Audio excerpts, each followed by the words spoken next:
आज हम सीखेंगे सिंपल 5 स्टेप में घर का जो कपड़ा है उसको यूज़ करके हम दोबारा यूज़ करने वाला जो मास्क है उसको हम कैसे बना सकते हैं।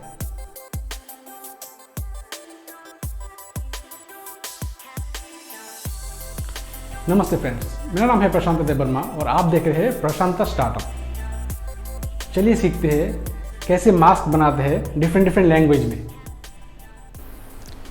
खोलमजरी अगी मिंग आशा कौरी जुमकैदे सिजनबे मास्क की तमा सिजन सेमबगी छापगी करिमाइना सेमगना आइदो अई पद्धति मयामदा ताक शेयर तौजगे अहमबदा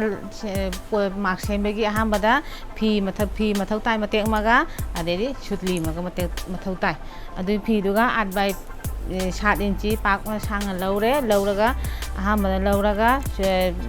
नाकंदा मपान लोना सिलाई तौना खोपचलगा अदे मयाइदा थांगबदा पार्ट असी खोपचे पार्ट अनि बा अहुम सेमगा ताइसनलगा खरा थारब तौना ताइसनलगा अदु मपान खोपगा मयाइसे कुचीना हापनी मयाइसे कुची हापगा चप मानना कुची हापगा नाकन अनि मरमदा मरि फिताजे पालगा फिताउना असी फिता पालगा फितासिना सुम मागी कनोसिगा पानगु मास्क के सेमबगी जाय।